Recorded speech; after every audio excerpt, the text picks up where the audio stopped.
Hi guys and welcome back to the channel Deepak Yadav Education. Welcome to the Daily Hindu News and editorial analysis of 12th of March 2026. तो guys आज है तारीख 12 मार्च 2026 और है Thursday. देखेंगे आज के द हिंदू कंप्लीट न्यूज़पेपर को एनालाइज करेंगे। बट लेक्चर में आगे बढ़ने से पहले अगर आपको इस लेक्चर का पीडीएफ चाहिए तो क्या करना है, सबसे पहले डाउनलोड करना है टेलीग्राम, देन उसके बाद जाके सर्च बॉक्स में टाइप करना दीपक यादव एजुकेशन यूपीएससी। आपको ये टेलीग्राम चैनल मिल जाएगा, यहाँ से आप डेली बेसिस पे इन लेक्चर के पीडीएफ डॉक्यूमेंट्स को डाउनलोड कर पाओगे। नाउ हमेशा की तरह हम लोग अपने लेक्चर को एक मैप के क्वेश्चन के साथ स्टार्ट करेंगे। तो आज आप सभी को मैप में जाकर देखना है मालवी को कहाँ पर है एग्जैक्टली लोकेटेड, इसको अच्छे से मैप में देखना है। देन उसके बाद आकर नीचे कमेंट सेक्शन में टाइप करना, जिससे कि आप लोग इसको लंबे समय तक याद रख पाओगे। तो चलिए फिर शुभारंभ करते हैं, स्टार्ट करते हैं आज के न्यूज़पेपर डिस्कशन को। आप यहाँ पर एक नए अंदाज में देखोगे न्यूज़पेपर को पढ़ने का तरीका आपको डेली बेसिस पे समझ में आता है कि कौन से आर्टिकल आज हमारे अखबार से पढ़ने हैं, कौन से आर्टिकल एग्जाम के लिए इंपॉर्टेंट है। और केवल आर्टिकल है नहीं, आर्टिकल के अलावा बियॉन्ड दी आर्टिकल कॉन्सेप्ट्स क्या क्या पढ़ने होते हैं, बैकग्राउंड डेटा क्या क्या पढ़ना होता है। बहुत सारी खबरें हैं आज चर्चाओं में, आइए एक एक करके मैं आपको समझाता हूं। तो दोस्तों सबसे पहले आप देखोगे पेज नंबर 1 पे ये आर्टिकल देखने को मिल जाता है रिगार्डिंग पैसिव यूथनेशिया।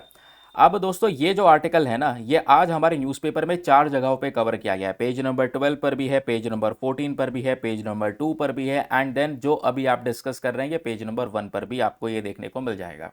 हुआ क्या है, हमारा एपेक्स कोर्ट मतलब supreme court of India, supreme court ने रिसेंटली एक व्यक्ति हैं जिनका नाम है हर्ष राणा, इनको राइट टू डाई दिया है। ठीक है, मतलब एक कह सकते हैं इच्छा मृत्यु का अधिकार दिया है। ठीक है, और ये केवल राइट टू डाई नहीं है, यह है right to die with dignity. ये जो वर्ड है विद डिग्निटी, इसको लगाना बहुत ही ज़्यादा ज़रूरी है।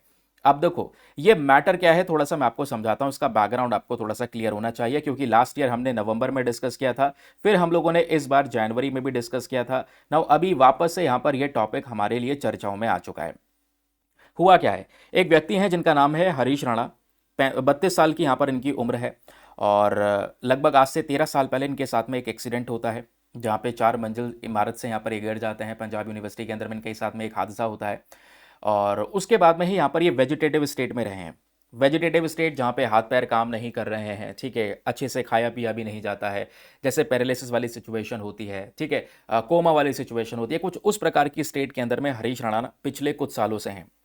इनके परिवारजनों ने बहुत कोशिश की इनको बचाने की, लगातार ट्रीटमेंट चल रहा है, पिछले कई सालों से लगातार ट्रीटमेंट चल रहा है। डॉक्टर्स ने बोला है कि ये कभी भी रिकवर नहीं कर पाएंगे। अब इतना सब कुछ होने के बाद ये जो फैमिली है इनकी इनकी फैमिली तैयार होती है, क्यों ना यहाँ पर अब पैसिव यूथनेशिया की साइड में बढ़ा जाए। यूथनेशिया मतलब अब यहाँ पर राइट टू डाई का अधिकार दिया जाए हरीश राणा को। ठीक है, क्योंकि सारी कोशिश हो चुकी है, दिन ब दिन परेशानी कम होने के बजाय बढ़ती चली जा रही है, उनको ज़्यादा पीड़ा फेस करना पड़ रहा है, सफरिंग्स बढ़ रही हैं उनकी लाइफ में। तो क्यों ना यहाँ पर उनको एक इच्छा मृत्यु दी जाए। और ये मृत्यु देने के लिए ये जो अधिकार है, जैसे आपके पास जीने का अधिकार है राइट टू लाइफ का, वैसे ही यहाँ पर दोस्तों एक राइट है right to die with dignity. ये कुछ कोर्ट के ऑर्डर्स के अंदर में ऑलरेडी दिया जा चुका है। फॉर एग्जाम्पल आप देख पाओगे, फर्स्ट टाइम सुप्रीम कोर्ट ने 2018 में इसको इंप्लीमेंट किया था, जिसको नाम दिया गया था पैसिव यूथनेशिया। यूथनेशिया मतलब एक व्यक्ति को आप कह सकते हैं मरने का अधिकार देना। लेकिन ये जो यूथनेशिया है दोस्तों, याद रखिएगा 2 प्रकार से होता है, एक होता है एक्टिव यूथनेशिया और एक होता है पैसिव यूथनेशिया। भारत में जो अलाउ किया गया है वो पैसिव यूथनेशिया है, not active euthanasia. Active euthanasia illegal है, बिल्कुल अवैध है। समझ गए दोनों के बीच में फर्क क्या होता है, अभी जस्ट आगे बढ़ेंगे तो उसके बारे में आपको समझ में आएगा। तो यहाँ पे हरीश राणा, इनके साथ में जो ये एक्सीडेंट होता है उसके बाद इनके सर में बहुत ज़्यादा इंजरी वगैरह आती है। 100% क्वाड्रीप्लेगिक डिसेबिलिटी को आज के समय पर ये फेस कर रहे हैं। तो समस्या यह है कि बहुत पिछले कुछ समय से राइट टू डाई का यहाँ पर ये पूरा मामला चल रहा था कि इनको पैसिव यूथनेशिया दिया जाए। तो फाइनल तौर पे अब कोर्ट ने जाकर ये अलाउ कर दिया है, ठीक है, हरीश राणा को ये पैसिव यूथनेशिया दिया जाएगा। और पैसिव यूथनेशिया में क्या होता है दोस्तों, जो भी ट्रीटमेंट एक पेशेंट को दिया जा रहा है वो ट्रीटमेंट विड्रॉ कर लिया जाता है।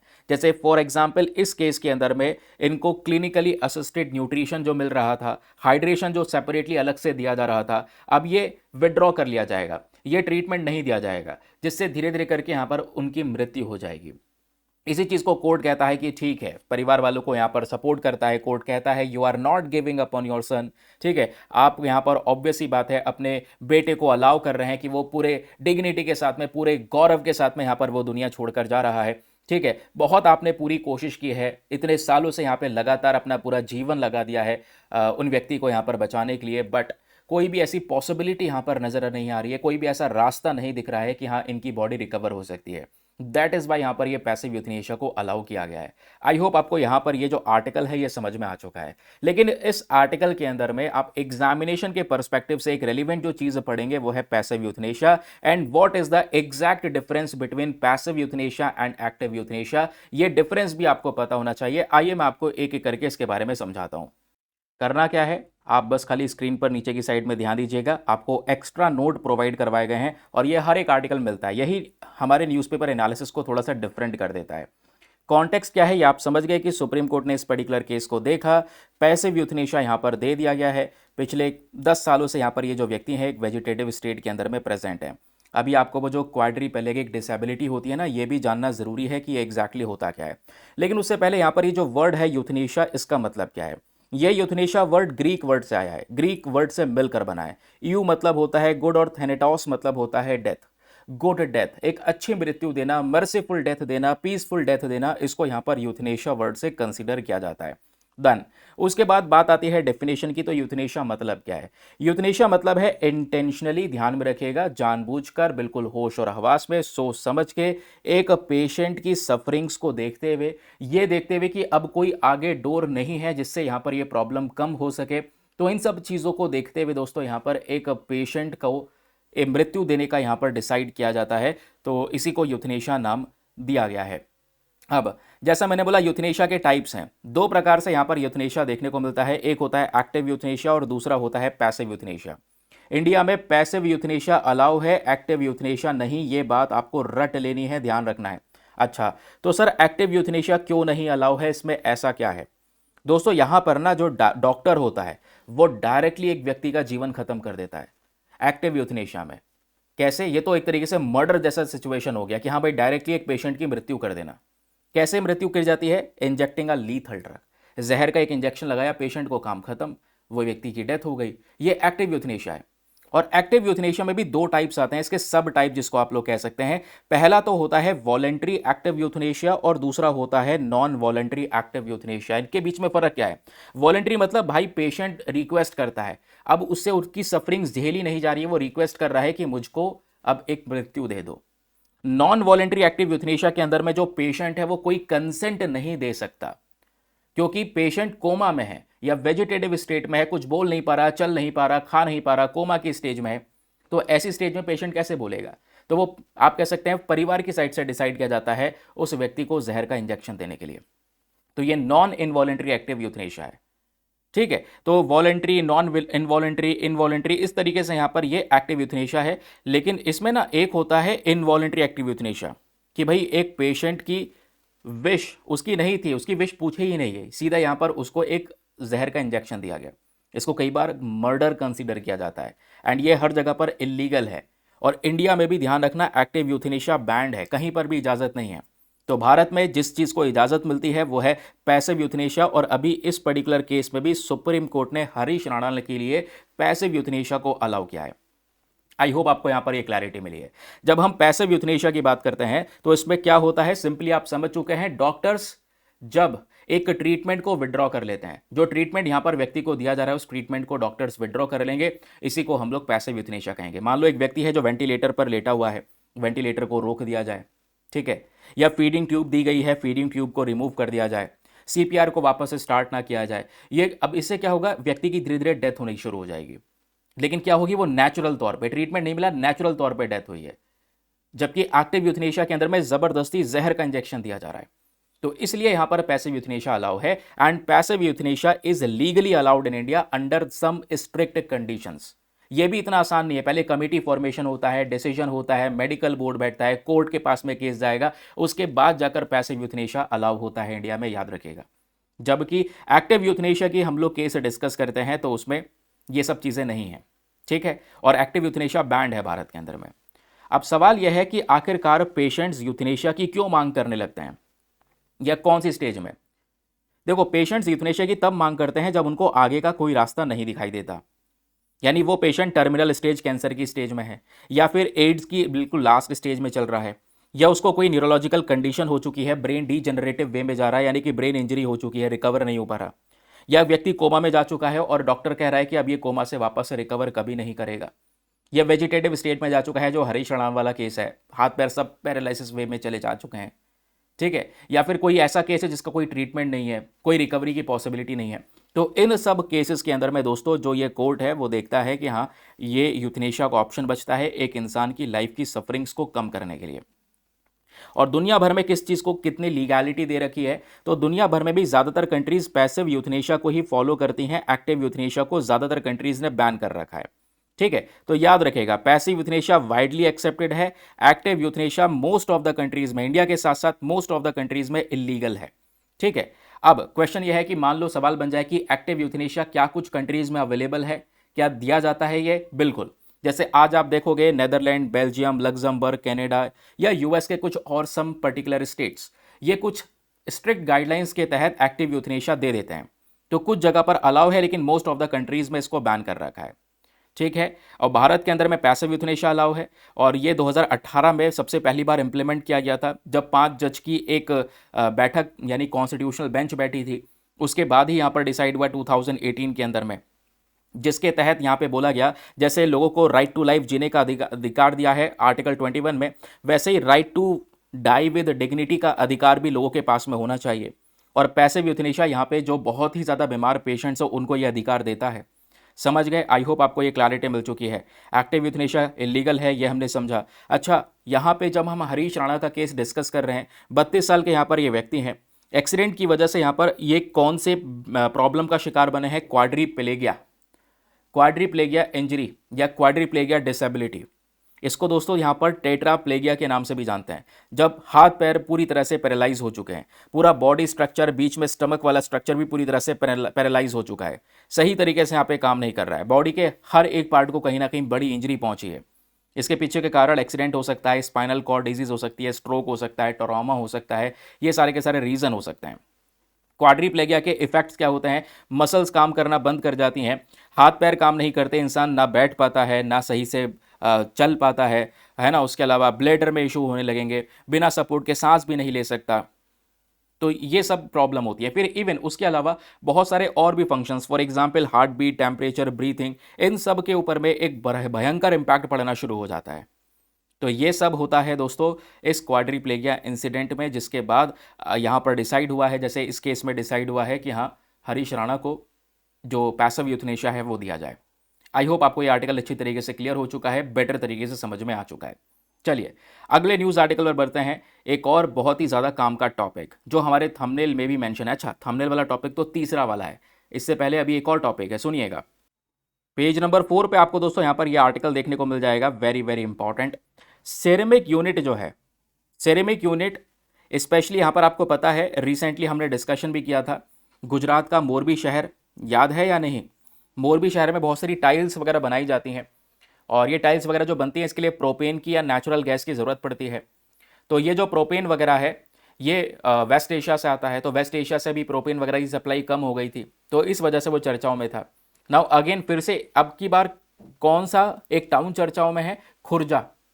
खुर्जा उत्तर प्रदेश का एक इंपॉर्टेंट टाउन है, इसको पॉटरी टाउन कहा जाता है। खुर्जा जाना जाता है मिट्टी के बर्तनों के लिए, या मिट्टी के और भी बहुत सारी जो चीज़ें हैं, पॉटरीज, पॉट, प्याले, जो भी चीज़ें हैं वो सब यहाँ पर बिकती हैं, इसी के लिए जाना जाता है। और बहुत पुराना इतिहास है दोस्तों खुर्जा का पॉटरी टाउन के केसेस में। इवन यहाँ की पॉटरीज को जीआई टैग भी दिया जा चुका है, अभी आगे मैं वो भी बताऊंगा। तो हुआ क्या है, वेस्ट एशिया में जो क्राइसिस है, ईरान, इजराइल, यूएस, इनके बीच का जो डिस्प्यूट है, इसकी वजह से एलपीजी की सप्लाई आज अफेक्ट होती हुई नजर आ रही है, या नेचुरल गैस की सप्लाई अफेक्ट होती नजर आ रही है। तो अगर ये बहुत ही ज़्यादा शॉर्टेज हो जाएगा देश में, तो दोस्तों यहाँ पे खुर्जा में जो पॉटरी टाउन है इस पे भी बड़ा इंपैक्ट पड़ने वाला है। ये पॉटरी टाउन के अंदर में देखोगे, छोटे से टाउन में लगभग 15,000 से 20,000 लोगों को केवल इसी इंडस्ट्री से रोजगार मिलता है। तो होता यह है कि ये मिट्टी का जब सामान है तो इसको लास्ट में पकाया जाता है, तो पकाने के लिए यही एलपीजी या ये नेचुरल गैस की ज़रूरत पड़ती है। तो इसका शॉर्टेज होगा तो इस इंडस्ट्री पे इम्पैक्ट पड़ेगा, जिस वजह से ये न्यूज़ में है। अब देखो इसमें बाकी सब तो कुछ नहीं पढ़ना है, आर्टिकल में जो बताया गया है, मैंने आपको बताया खुर्जा में सेरेमिक यूनिट्स क्यों इम्पैक्ट पड़ रही है। उसके अलावा हम लोगों ने एग्जैक्टली ये भी डिस्कस किया कि लगभग आप देख पाओगे 325 MSMEs, micro small medium enterprises, छोटे छोटे यहाँ पर बिजनेस आपको देखने को मिलेंगे खुर्जा में। 15,000 से लेकर 20,000 वर्कर्स जो ये कलाकार हैं, आर्टिजन्स हैं, है ना, ये सब मिलकर ये पॉटरी इंडस्ट्री को चला रहे हैं। और ये पॉटरी इंडस्ट्री का जो बिजनेस है केवल खुर्जा से, एक छोटे से टाउन से, ये मंथली बिजनेस 50 से 70 करोड़ रुपए का है। तो समझ जाओ इकोनॉमी पे एक छोटे से टाउन पर भी असर पड़ रहा है इस वेस्ट एशियन क्राइसिस का। अगर ये एलपीजी की सप्लाई रुकती है तब हम तब की बात कर रहे हैं। अब करना क्या है, एग्जामिनेशन के लिए आपको ध्यान रखना है खुर्जा के बारे में। वो बेसिक पॉइंट्स मैं आपको पढ़ाने वाला हूं, लेकिन उससे पहले आप सोचोगे सर मैं छोटे छोटे जो नोट्स दे रहा हूं आपको, ये स्क्रीन पर आप नीचे की साइड में नोट्स देखते हैं, थोड़े न्यूज़पेपर से हटकर हैं, वहीं से एग्जाम में प्रश्न आते हैं, वो सब नोट्स आपको मिलते कहाँ पर हैं? तो उसके लिए दोस्तों, हाँ, आप लोग हमारे एक पेड ग्रुप ज्वाइन कर सकते हैं, है ना। वो सारे के सारे छोटे छोटे नोट्स पीडीएफ के फॉर्म में आपको प्रोवाइड करवाए जाते हैं। एक ऐसा पीडीएफ चाहो तो जिसका आप लोग प्रिंट आउट वगैरह भी निकलवा सकते हैं, ठीक है। और ये पीडीएफ्स आपको कहाँ पर मिलेंगे? केवल और केवल हमारे पेड ग्रुप में। पेड ग्रुप को ज्वाइन करने का फी पेमेंट बहुत ही ज़्यादा मिनिमम है, just 499 for the lifetime access. जब तक आपका सिलेक्शन ना हो जाए तब तक आप 499 में इस ग्रुप को ज्वाइन करके रख सकते हैं। याद रखिएगा, ये जो पीडीएफ आपको दिए जाते हैं हिंदी और इंग्लिश दोनों भाषाओं में इस ग्रुप में मिलते हैं। तो दोनों मीडियम के एस्पिरेंट्स के लिए बहुत ही ज़्यादा हेल्पफुल ये ग्रुप रहने वाला है। हाई क्वालिटी का कंटेंट, फोटोज़, उसके अलावा सारा इंपॉर्टेंट जितना भी टेक्स्ट है वो सब आपको पीडीएफ में मिलेगा। रिवाइज करने में आसानी हो जाएगी, रिवीजन पॉइंटर्स वगैरह मिलेंगे। और डेली बेसिस पे आप ग्रुप में जब ऐड हो जाओगे तो पुराने सारे पीडीएफ भी आपके हाथ में आ जाएंगे। दैट मीन्स ये अमाउंट हाथों हाथ दोस्तों आपका रिकवर हो जाएगा। अब ग्रुप को ज्वाइन करने के लिए करना क्या है, आपको व्हाट्सएप पर जाना है, नंबर दिया गया है 8534873368। इस नंबर पर मैसेज कर देना कि I want to join this group. आपको रिप्लाई मिलेगा, पेमेंट का प्रोसेस दिया जाएगा, डेमो वीडियो का लिंक मिलेगा, उसको देख सकते हैं, चेक कर सकते हैं और अपना आपको कंप्लीटली सेटिस्फाई करने के बाद में जाकर अपना ये इन्वेस्टमेंट कर सकते हैं, ठीक है। चलिए वापस आते हैं आर्टिकल पर। तो दोस्तों हमने ये तो डिस्कस कर लिया था कि हाँ खुर्जा के ऊपर में क्या इम्पैक्ट पड़ रहा है। अभी जगह जगह पे रॉ मटेरियल में भी बहुत सारे इश्यूज आ रहे हैं वेस्ट एशियन कॉन्फ्लिक्ट की वजह से। तो आइए समझते हैं सबसे पहले ये खुर्जा पॉटरी एग्जैक्टली होती क्या है। तो खुर्जा मैंने आपको बताया, ये आपने फोटो में भी देखा होगा, मिट्टी के बनाए हुए छोटे छोटे खूबसूरत से बर्तन हैं अलग अलग प्रकार के। तो ये बहुत ही फेमस ट्रेडिशनल पॉटरी है, इसका इतिहास बहुत पुराना है। और ये कहाँ से बिलोंग करती है? खुर्जा टाउन, उत्तर प्रदेश के अंदर बुलंदशहर डिस्ट्रिक्ट में प्रेजेंट है। वहीं पे दोस्तों ये सेरेमिक क्राफ्ट बहुत ही ज़्यादा पॉपुलर है, ठीक है। खुर्जा को कई बार हम सेरेमिक सिटी ऑफ इंडिया कहते हैं, लिख लो भाई। वेरी वेरी इंपॉर्टेंट फैक्ट आपको मिल गया है वन डे एग्जामिनेशन के परस्पेक्टिव से भी। खुर्जा को सेरेमिक सिटी ऑफ इंडिया कहा जाता है। क्यों? क्योंकि पूरे देश का मेन जो सेरेमिक प्रोडक्ट्स हैं दोस्तों, स्पेशली जो बर्तन वगैरह हैं, जो पॉटरीज वगैरह हैं, मिट्टी के बर्तन हैं, ये ज़्यादातर यहीं पर प्रोड्यूस होते हैं। ये खुर्जा टाउन, यहाँ पे हंड्रेड्स ऑफ पॉटरी यूनिट्स देखने को मिलेंगी जो आज के समय पर क्रॉकरी बनाती है, टाइल्स बनाते हैं, डेकोरेटिव आइटम बनाते हैं, और जो चाय वगैरह के सेट्स होते हैं उसको यहाँ पर बनाया जाता है। और ये जो क्राफ्ट है जाना जाता है कलरफुल पॉटरी के लिए। एक तो पॉटरी कोई सिंपल सी नहीं है, कलरफुल है, इवन उसके ऊपर में बहुत सारी छोटी छोटे नक्काशा, इंट्रिकेट डिजाइंस वगैरह भी बनाए जाते हैं। अब क्वेश्चन यहां पर यह है कि खुर्जा पॉटरी का हिस्टोरिकल ओरिजिन क्या है? ये जो शुरुआत है इन पॉटरीज की वो हुई कैसे भारत के अंदर में? तो दो मेजर हिस्टोरिकल एक्सप्लेनेशंस दिए जाते हैं, दो चीजें, दो फैक्ट्स बताए जाते हैं कि ये क्राफ्ट खुर्जा में शुरू कैसे हुआ। पहला एक्सप्लेनेशन कहता है कि भाई इसमें फॉरेन पॉटर्स का बहुत बड़ा इन्फ्लुएंस था। लगभग आज से 500 साल पहले इजिप्ट और सीरिया से जो यहाँ पर ये पॉटर्स हुआ करते थे, जो ये मिट्टी के बर्तन बनाते थे, वो आते हैं दोस्तों भारत में अफगान रूरल तैमूर के साथ में। और जब ये खुर्जा के पास से गुजर रहे होते हैं अपने कैंपेनिंग के दौरान, तो ये जितने भी पॉटर्स थे ये इन्हीं खुर्जा में सेटल हो जाते हैं और एडवांस पॉटरी टेक्निक्स को यहाँ पर इंट्रोड्यूस करते हैं। और यही एडवांस टेक्निक बाद में दोस्तों खुर्जा के पॉटरी ट्रेडिशन में शामिल हो जाती है। इवन इसमें दूसरा एक्सप्लेनेशन कहता है मुगल पीरियड के समय पर इसमें बहुत डेवलपमेंट हुआ। एक और व्यू है जो कहता है कि बहुत सारे स्किलफुल पॉटरी आर्टिजन्स जो ये कलाकारी करते थे वो खुर्जा में माइग्रेट होते हैं, खुर्जा में आते हैं मुगल एम्पायर के समय पर। और जितने भी ये कलाकार हैं इन्होंने अपने पॉटरी के वर्कशॉप्स खुर्जा में ही बनाए, जिसके बाद में क्राफ्ट का जो ये पूरा ग्रोथ है इस रीजन में वो डेवलप होना शुरू हो गया। दोनों के दोनों वर्जन्स ये बताते हैं खुर्जा की जो पॉटरीज हैं, ये जो मिट्टी के बर्तन बनाए जा रहे हैं, ये कोई नया क्राफ्ट नहीं है, ये बहुत ही ज़्यादा पुराने इसके हिस्टोरिकल रूट्स हमको देखने को मिलेंगे। और इसी वजह से, इसी यूनिकनेस की वजह से दोस्तों इसको जीआई टैग भी दिया जा चुका है।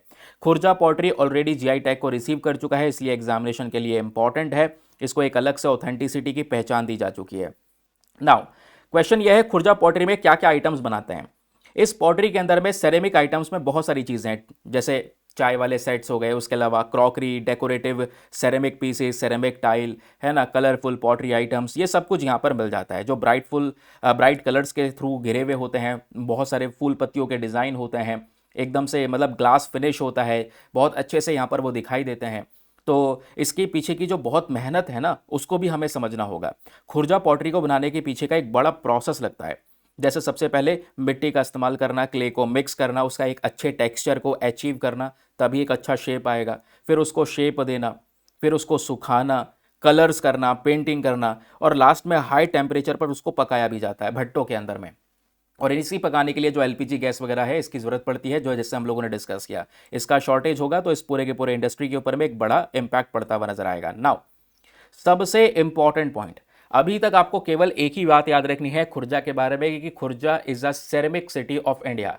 एंड जो अगली बात आपको खुर्जा के बारे में याद रखनी है, ये रिसेंटली का मतलब यह है कि सितंबर 2025 मैंने डिस्कस किया है आपके सामने प्रीलिम्स वाले वीडियो के अंदर में। तो प्लीज याद रखिएगा, अनोखी दुनिया करके एक इंपॉर्टेंट इनिशिएटिव है, जहां पर सेरेमिक वेस्ट पार्क बनाने की बात की गई है। यानी ये जो सेरेमिक आइटम्स हैं, टूटते फूटते हैं, तो इनका जो वेस्ट पार्क है, इसको बनाने की उत्तर प्रदेश ने प्लानिंग की है। तो यूपी प्लान कर रहा है अनोखी दुनिया नाम का एक पूरा पार्क को बनाया जाए, है ना। और ये कहां पर है अनोखी दुनिया पार्क? ये खुर्जा में है। खुर्जा, जिसको कई बार हम सेरेमिक कैपिटल ऑफ इंडिया भी कहते हैं, ठीक है, ceramic city of India, sorry, ceramic capital of Uttar Pradesh भी यहां पर इसको कहा जाता है, ठीक है, याद में रखेगा। तो ये जो पार्क है अनोखी दुनिया, एग्जामिनेशन में प्रश्न बन सकता है। इस पार्क में हम क्या करने वाले हैं, जितने भी यहां पर डिस्कार्डेड सेरेमिक मटेरियल्स हैं, यानी वो सेरेमिक मटेरियल्स, वो मिट्टी के आइटम्स, चिकनी मिट्टी के आइटम्स जो यहाँ पर खराब हो चुके हैं, टूट फूट चुके हैं, उनके स्ट्रक्चर्स को बनाना, डेकोरेटिव इंस्टॉलेशंस में इस्तेमाल करना, यानी कि वेस्ट को सही तरीके से इस्तेमाल करना। दुनिया का पहला ऐसा पार्क होगा अनोखी दुनिया, जहां पर सब कुछ सेरेमिक वेस्ट से यहां पर रेडी हो रहा होगा। तो इस वजह से ये भी खुर्जा से ही रिलेटेड है, ये फैक्ट आपको जरूर से पता होना चाहिए। चलिए, ये आर्टिकल भी होता है समाप्त। आगे आते हैं पेज नंबर 6 पे। पॉलिटिक्स भरे आर्टिकल हैं, आपने ये सब नहीं पढ़ने हैं। पेज नंबर 6 पे हिस्ट्री से रिलेटेड एक और टॉपिक मिलेगा, जो बहुत ही ज्यादा काम का है, बहुत ही ज्यादा इंपॉर्टेंट है, ठीक है। और आज से कुछ दिनों पहले हमने प्रीलिम्स वाले वीडियो में भी इसके बारे में डिस्कशन किया हुआ है। मामला क्या है? मामला यह है दोस्तों, गदग नाम का जो यहां पर जगह है, गदग एक डिस्ट्रिक्ट है कर्नाटका के अंदर, और इस डिस्ट्रिक्ट में एक गांव है जिसका नाम है लकुंदी विलेज। तो इस गांव के अंदर आज से कुछ समय पहले, जनवरी के महीने की बात है, कुछ लोग थे जो अपना घर वगैरह बनवा रहे होंगे। अब घर बनवाने के लिए नींव खुदवानी पड़ती है। जब उन्होंने नींव खुदवाई तो उनको एक घड़ा मिला, है ना, एक पॉट मिला, और वो कॉपर का कंटेनर था, और कॉपर के कंटेनर में बहुत सारा सोना भरा हुआ था। और पता है वो कोई कम सोना नहीं था, वो लगभग आर्टिकल में आप देख पाओगे एक्सप्लेन भी किया गया है, 466 ग्राम्स ऑफ गोल्ड था।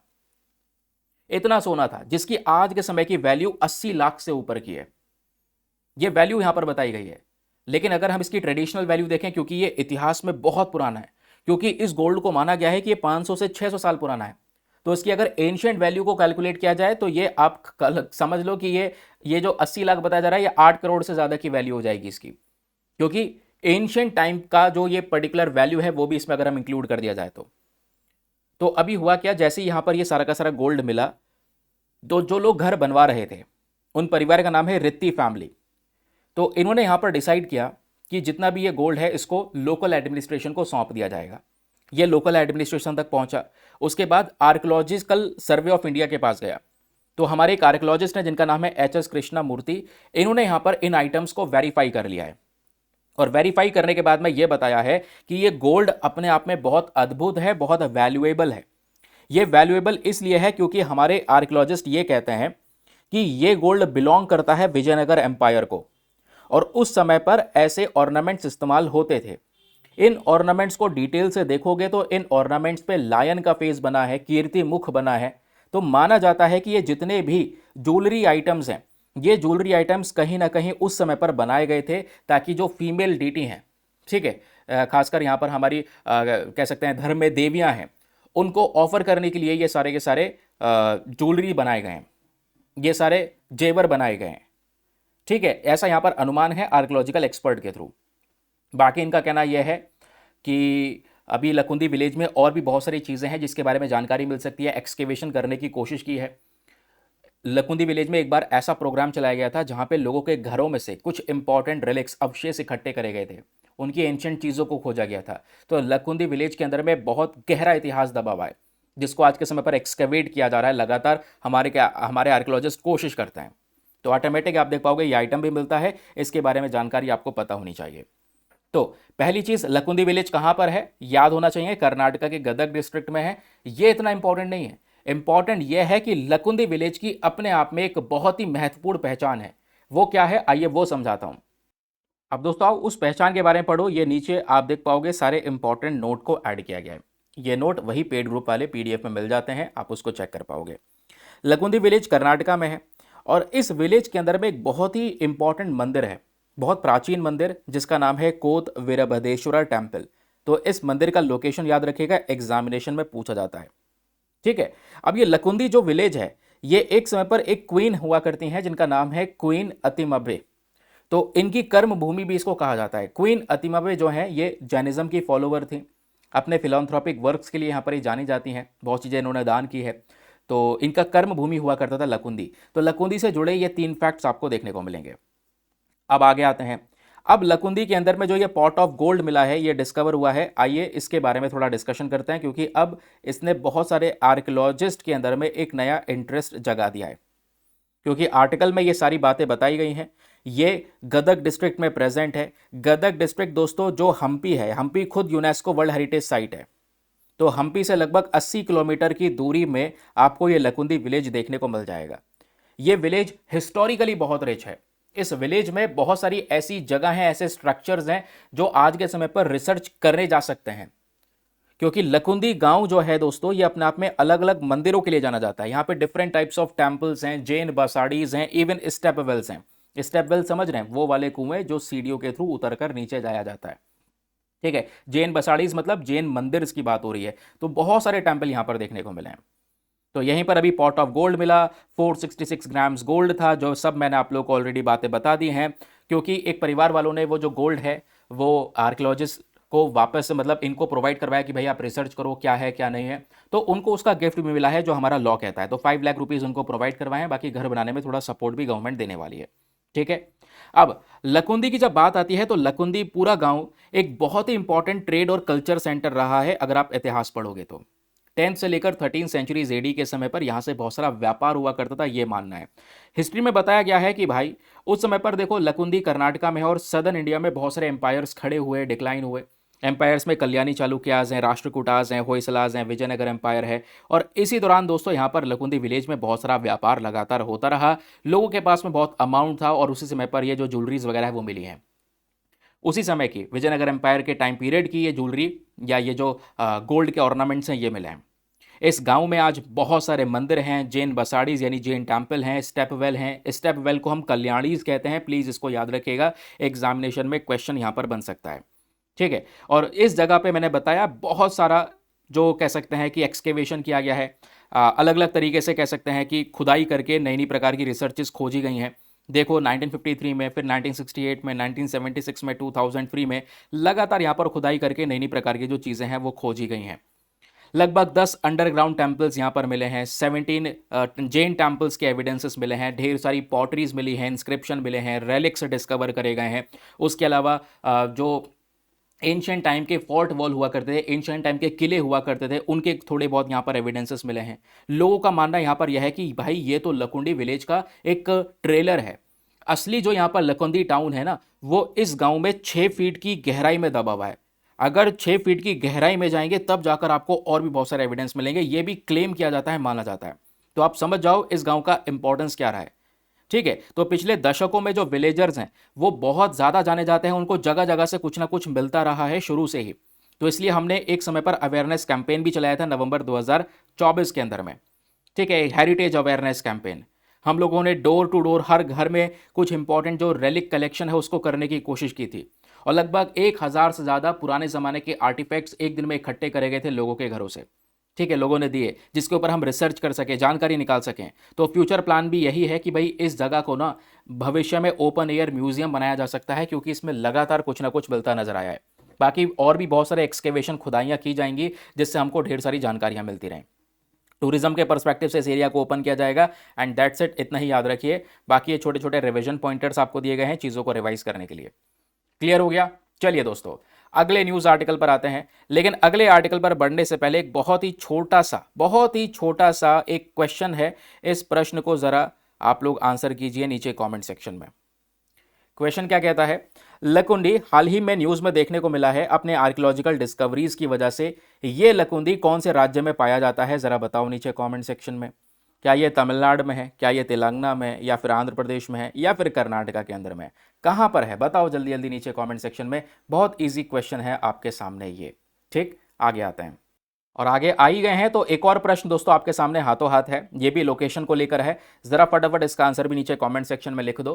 क्वेश्चन यह है खुर्जा पॉटरी। कई बार न्यूज़ में ये देखने को मिलती है। ये खुर्जा पॉटरी भारत के कौन से राज्य से एसोसिएटेड है, कौन से राज्य से लिंक है, ये बताएं। Option number A Rajasthan, B Uttar Pradesh, C Gujarat, या फिर डी मध्य प्रदेश।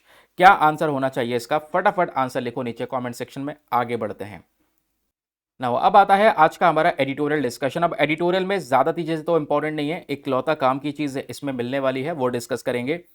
इस एडिटोरियल के अंदर में दो राइटर्स हैं, दोनों ने मिलकर यहां पर डिस्कस किया है विमेन डे को लेकर, क्योंकि रिसेंटली आपको पता है 8 मार्च को इंटरनेशनल विमेन डे सेलिब्रेट किया जाता है। ठीक है, अब उस विमेन डे की जब हम लोग बात कर रहे हैं, इस पर्टिकुलर डे की जो अनाउंसमेंट है वो भी की गई है। और इस बार ना international year of women farmer को ऑब्जर्व किया जा रहा है। ये साल इस तरीके से डिसाइड किया गया है।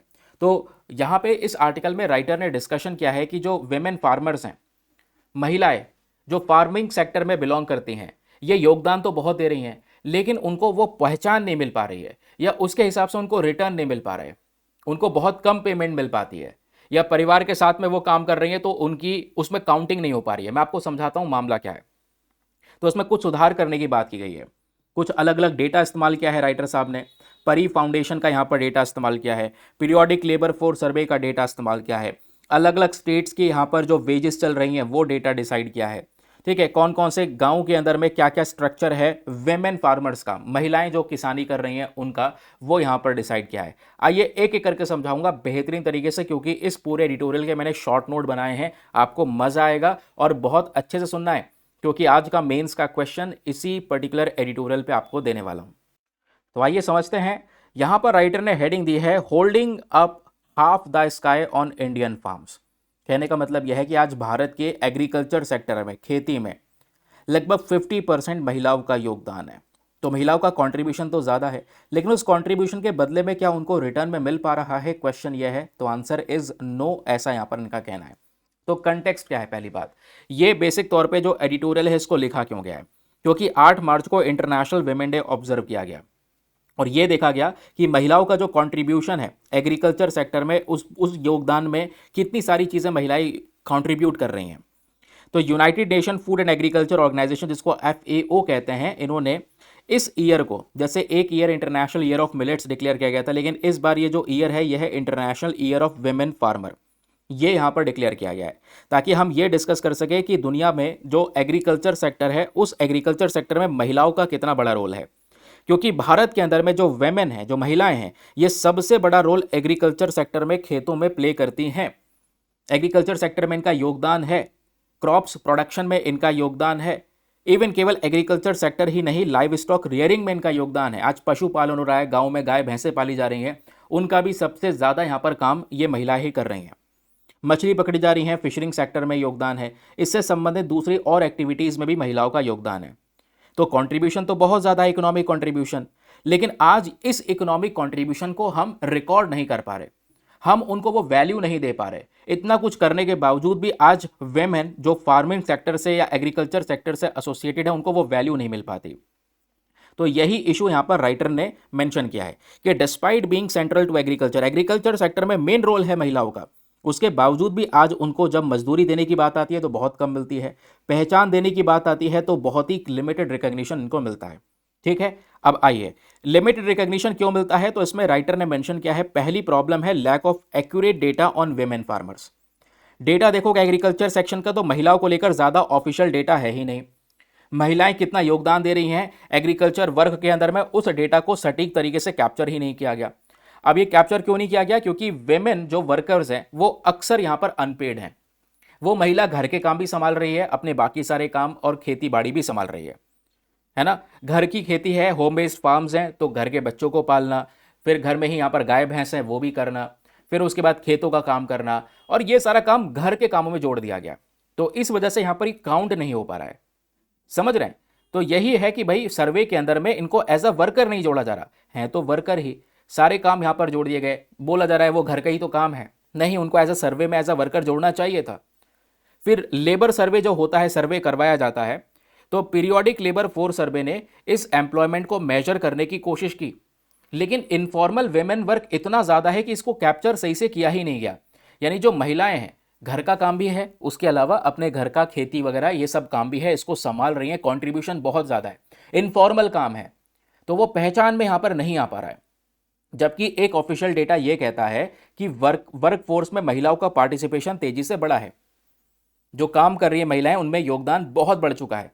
2011-12 में ये लगभग 35% रूरल वेमेन थी, गांव की महिलाएं जो वर्कफोर्स वाले सेक्टर में थी। अभी 2023-24 में ये 46.5% के हिसाब से हो चुका है कि अब रूरल वेमेन इतना काम कर रही हैं। लेकिन दुनिया भर में इससे भी ज़्यादा डेटा है। आज भी भारत के अंदर में वेमेन का जो पार्टिसिपेशन है वर्कफोर्स में वो फिर भी कम है, क्योंकि ग्लोबल एवरेज 57 to 63% है, इंडिया में ये 46.5% है। और ये जितना बड़ा भी है दोस्तों, ये सब इनफॉर्मल वर्क है कि भाई हाँ, घर के ही काम में ही उस सबको देखने को मिल रहा है, घर के काम में जोड़ा गया है। जबकि महिलाओं का योगदान एग्रीकल्चर वर्कफोर्स में बड़ा है। अब कितना बड़ा है ये सुनिएगा, 2023 और 24 को लेकर ये डेटा है। डेटा ये कहता है कि जो टोटल वेमेन है एग्रीकल्चर सेक्टर में वो है 117.6 मिलियन। इतनी महिलाएं हैं जो एग्रीकल्चर सेक्टर से एसोसिएटेड हैं। और अगर पुरुषों के साथ में कंपैरिजन करें तो पुरुषों का डेटा कहता है 127.5 मिलियन मेल हैं जो एग्रीकल्चर सेक्टर से एसोसिएटेड हैं।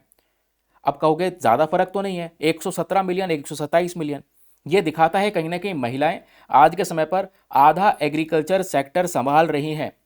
लेकिन क्या इसको रिकग्निशन दिया जाता है? क्या इसको पहचान दी जाती है? नहीं, वही इनका कहना है। फिर जब बात आती है क्रॉप के प्रोडक्शन की, फसलों के प्रोडक्शन की, तो एक परी प्रोजेक्ट ऑफ फाउंडेशन जो मैंने अभी आपको बताया था, इस पर्टिकुलर स्टडी को यहाँ पर इन्होंने कोट किया है और इन्होंने एनालाइज किया है अलग अलग गाँव के हिसाब से अलग अलग डेटा, और बताया है जैसे फॉर एग्जांपल तमिलनाडु और उत्तर प्रदेश यानी नॉर्थ और साउथ दोनों का डेटा यहाँ पर अगर हम लोग कंपेयर करें तो पता चलता है कि महिलाओं का योगदान फैमिली लेबर सेक्टर में ज़्यादा है। महिलाएं फैमिली का काम कर रही हैं, उसके अलावा घर में ही मतलब जो खेती वगैरह है वो कर रही हैं, तो उसी चीज़ में वो काउंट हो रहा है। जबकि लेबर कैटेगरी में इसको सेपरेटली जोड़ा जाएगा तो योगदान बहुत बड़ा है। और इवन आज भारत में जो क्रॉप कल्टीवेशन है, फसलों का जितना भी उत्पादन हो रहा है वो हैविली तौर पर वेमेन लेबर के ऊपर ही डिपेंडेंट है। हैविली तौर पर क्रॉप कल्टीवेशन महिलाओं के ऊपर निर्भर है, ये बात यहां पर कही जा रही है। फिर आर्टिकल में राइटर साहब ने मेंशन किया है लाइव स्टॉक रियरिंग को लेकर, कि जब गाय भैंस को पालने की बात होती है, मिल्चिंग एनिमल्स जिसको हम बोलते हैं, तो लाइव स्टॉक सेक्टर आज भारत का one of the fastest growing sector है। मिल्क प्रोडक्शन के मामले में दुनिया में सबसे ज़्यादा दूध का उत्पादन भारत करता है। तो लाइव स्टॉक फार्मिंग भी तेजी से ग्रो करने वाली सेक्टर है एग्रीकल्चर रीजन में। लेकिन दोस्तों यहाँ पर भी अगर ये सेक्टर ग्रो कर रहा है तो इसके पीछे जो मेन बूस्टर है वो वेमेन है जो इसको ग्रो कर पा रही हैं, क्योंकि महिलाएं ही घर में जितने भी ये जानवर हैं पशु पालन हो रहा है उनको खिलाना, साफ सफाई करना, कैटल्स का यहाँ पर दो दूध है वो दोना, उनको सपोर्ट करना, पोल्ट्री को मैनेज करना, ये मेन टास्क यहाँ पर महिलाएं कर रही हैं। और बोला जा रहा है if household owns cattle, किसी घर के अंदर में अगर कोई गाय भैंस है भी तो वेमेन जो है, जो उस घर की महिला है, उसका एक एनिमल के हिसाब से दिन में 2 घंटा लग जाता है, निकल जाता है, ये डेटा कहता है। फिर all India debt and investment survey आता है 2018-19 में। ये सर्वे कहता है 40 मिलियन रूरल हाउस होल्ड्स, 40 मिलियन यहाँ पर गांव के लोग ऐसे हैं, घर ऐसे हैं जिनके पास में ये मिल्च एनिमल्स हैं, दूध देने वाले जानवर हैं। जिसका मतलब 40 मिलियन महिलाएं ऐसी हैं जो आज के समय पर लाइव स्टॉक रियरिंग में एंगेज हैं, गाय भैंस पशुपालन में, है ना, इस लाइव स्टॉक सेक्टर के अंदर में वो शामिल हैं। तो एग्रीकल्चर सेक्टर हो गया, ये हो गया, लेबर कैटेगरी हो गई, सभी में तो योगदान है। तो वही बोला जा रहा है कि आज इतना सारा कंट्रीब्यूशन होने के बाद में सबसे बड़ा चैलेंज वेमेन को जो फेस करना पड़ रहा है वो है low earnings and wage gap. 100 million से ज़्यादा वेमेन वर्कर्स आपको देखने को मिल जाती हैं। लेकिन जब बात आती है उनकी मजदूरी की, तो मजदूरी सबसे कम दी जाती है उन्हें। कई सारी जगह पर एग्रीकल्चर सेक्टर में महिलाएं काम कर रही हैं, तो वेमेन एग्रीकल्चरल लेबरर्स आज बहुत सारी जगहों में एक दिन में 300 रुपए से भी कम दिहाड़ी कमा रही हैं। ये प्रॉब्लम है। तमिलनाडु के गांव में देखेंगे तो दोस्तों यहां पर मेल के कंपैरिजन में फीमेल को बहुत कम रुपया मिलता है। वेमेन को पर डे का जो वेज दिया जा रहा है वो 290 रुपए दिया जा रहा है। उत्तर प्रदेश का डेटा देखेंगे तो दोस्तों उत्तर प्रदेश में महिलाओं को जो वेज दिया जा रहा है वो 242 से लेकर 276 रुपए के हिसाब से दिया जा रहा है। तो ये कहा जा रहा है कि जितना कंट्रीब्यूशन है उसके हिसाब से इनको बहुत कम अमाउंट मिल रहा है, बहुत कम वेजेस मिल रहे हैं। अगर कोई इंडिया में सबसे ज़्यादा मजदूरी देता है महिलाओं को, तो वहां पर केरला में मिल रही है 646 रुपीज़ के हिसाब से पर डे। समझ रहे हैं? लेकिन बाकी सारे स्टेट्स में जब हम लोग कंपेयर कर लेते हैं, 300 रुपये एवरेज, 300 रुपये यहां पर आप देख पाओगे पर डे के हिसाब से। और इसमें अगर महंगाई को भी एडजस्ट कर लिया जाए तो पिछले दशकों में कोई ज़्यादा प्राइस बढ़ा ही नहीं है। योगदान ही योगदान हमको दिखाई दे रहा है, उसके रिटर्न में इनको कुछ नहीं मिल पा रहा। और लाइव स्टॉक सेक्टर की बात करेंगे, महिलाएं घर में ही काम कर रही हैं। लाइव स्टॉक सेक्टर को यहाँ पर गाय भैंसों का पशुपालन करना, उनको बढ़ाना। तो वेमेन का जो ये लाइव स्टॉक सेक्टर में काम है, इसको अनपेड के तौर पर देखने को मिला है कि भाई यहाँ पर इसके लिए क्या पैसे लेना। 100 rupees per day in some villages, बहुत सारे गाँव में 100 रुपीज़ पर डे के हिसाब से लाइव स्टॉक सेक्टर में जो काम कर रही महिलाएं हैं उनको वो रुपया मिल रहा है। तो आप समझ रहे हैं ना। तो जो मैंने बताया क्रॉप कल्टीवेशन में बहुत बड़ा रोल है, एग्रीकल्चर सेक्टर में बहुत बड़ा रोल है। फिर राइटर साहब यहां पर मेंशन करते हैं कि एनुअल अगर आप रिटर्न देख लोगे, गांव की हमने स्टडी की और एनुअल रिटर्न देखा, यूपी में सालाना यहां पर अगर कुछ रिटर्न मिल रहा है महिलाओं को क्रॉप को उगाने में, फसलों को उगाने में, तो सालाना रिटर्न 16,000 रुपये। तमिलनाडु में सालाना रिटर्न 24,000 रुपये। ये एनुअल रिटर्न है। समझ रहे? इसकी हाफ इनकम भी अगर महिलाओं को दी जाए तो ये बहुत ही ज़्यादा कम है। बहुत सारी जो स्ट्रक्चरल प्रॉब्लम्स आज के समय पर वो दिखाई दे रही हैं, बहुत सारी समस्याएं दिखाई दे रही हैं। फिर एक समस्या है लैंड ओनरशिप इनइक्वालिटी। आज वेमेन का कंट्रीब्यूशन तो है, आप देख पा रहे हैं एग्रीकल्चर सेक्टर में 50% का योगदान है। लेकिन जब बात आती है लैंड ओनरशिप की, कि ज़मीन का मेन ओनर कौन है, तो केवल 10% रूरल वेमेन ही ऐसी हैं जिनके पास में ज़मीन की ओनरशिप है, उनके नाम में वो ज़मीन है। वेज इनइक्वालिटी बहुत ज़्यादा है, पुरुष को ज़्यादा कई सारी जगह पर मजदूरी मिल रही है, महिलाओं को कम मिल रही है। जो वेमेन का वर्क है वो प्रॉपरली रिकॉर्ड नहीं हो रहा है ऑफिशियल डेटा में, है ना। लेबर डिमांड में यहां पर डिक्लाइन होता हुआ नजर आ रहा है। तो कंक्लूजन क्या निकल कर आता है? कंक्लूजन यहां पर राइटर ने मेंशन किया है, women hold up the sky in Indian agriculture. Indian agriculture में मेन रोल इनका है, ये बहुत एसेंशियल, बहुत इंपॉर्टेंट रोल प्ले कर रही हैं आज गांव की अर्थव्यवस्थाओं को आगे बढ़ाने में। लेकिन इनका काम गिना नहीं जा रहा, इनकी मजदूरी बहुत कम है, इनके अधिकारों को कमजोर समझाया जा रहा है। तो इंडियन स्टेट को अपना डेटा कलेक्शन इंप्रूव करना होगा। तो वही तो क्वेश्चन यह है कि करना क्या है। इंडियन स्टेट को डेटा कलेक्शन इंप्रूव करना है, एक अच्छे वेजेस इंश्योर करना है, और ये जो अधिकार है ये वेमेन फार्मर्स को भी देना बहुत ही ज़्यादा ज़रूरी है। ये इस चीज़ की डिमांड है। बस इतना ही आपने पढ़ना है इस एडिटोरियल में। ये मेजर पॉइंट्स आपको प्रोवाइड करवाएं, ये छोटे छोटे रिविजन पॉइंटर्स आपको देखने को मिलेंगे जो मैंने आपको समझाया कि पूरा स्ट्रक्चर इसका एग्जैक्टली है क्या। अब आगे सुनिए, एक छोटा सा मेंस का क्वेश्चन है, उसको अटेम्प्ट कीजिए और वो प्रश्न आपको यहां पर देखने को मिल जाएगा। आज का मेंस का क्वेश्चन क्या है? Women play crucial role in sustaining India's agricultural economy, yet their contributions remain under recognised and poorly remunerated. Examine the role of women in Indian agriculture and discuss the challenges they face. 250 शब्दों में लिखना है और हिंदी में भी दिया गया है। इसमें क्या है मतलब, महिलाओं का एक बहुत बहुत ही ज्यादा महत्वपूर्ण योगदान है भारत की एग्रीकल्चर इकोनॉमी को ग्रो करने में। लेकिन इनका जो ये कंट्रीब्यूशन है इसको पहचान नहीं मिल पाती और ना ही उस हिसाब से इनको वेजेस मिल पाती हैं, मजदूरी मिल पाती है। तो महिलाओं का जो रोल है इंडियन एग्रीकल्चर सेक्टर में वो क्या है और आज ये कौन कौन सी चुनौतियों को फेस कर रही हैं वो आपने समझाना है 250 शब्दों में, 250 वर्ड्स में इसको लिखिएगा। हिंदी में एक बार रीड कर देता हूं ताकि हिंदी माध्यम वाले एस्पिरेंट भी बढ़िया से पढ़कर एक अच्छा सा सुंदर सा आंसर लिखकर सबमिट करें। सबमिट कहां पे करना है अभी मैं आपको आगे बताऊंगा। क्वेश्चन क्या है? भारत की कृषि अर्थव्यवस्था को बनाए रखने में महिलाएं महत्वपूर्ण भूमिका निभाती हैं, फिर भी उनके योगदान को कम मान्यता दी जाती है और खराब पारिश्रमिक दिया जाता है। भारतीय कृषि में महिलाओं की भूमिका की जांच करें और उनके सामने आने वाली चुनौतियों पर चर्चा करें 250 शब्दों में। आंसर लिखने के बाद में कहां पे सबमिट करना है? टेलीग्राम पर जाना, वहां पे जाके सर्च बॉक्स में लिखना Deepak Yadav education mains group. 80,000 से ज़्यादा लोग वहां पर जुड़ चुके हैं। आप भी जुड़कर अपने आंसर्स को वहां पे सबमिट कर सकते हैं, एक दूसरे के आंसर्स को वहां पर रिव्यू कर सकते हैं। ठीक है, आज के सेशन में दोस्तों इतना ही। आई होप आपको मजा आया होगा, बहुत कुछ जानने को मिला होगा। इसमें एक आर्टिकल और है, पेंडिंग रह जा रहा है, उसको हम कल डिस्कस करेंगे। यहां पर है सीस्मिक डिसीजन को लेकर, यानी अर्थक्वेक को लेकर, भूकंप को लेकर, जो अभी रिसेंटली एक नया नक्शा जारी करा गया है और फिर उसको विड्रॉ भी कर लिया गया है। पहले नक्शा जारी हुआ था, बाद में उसको विड्रॉ कर लिया गया, तो इतना रेलिवेंसी ये प्ले नहीं करेगा, इतना रेलिवेंट नहीं है।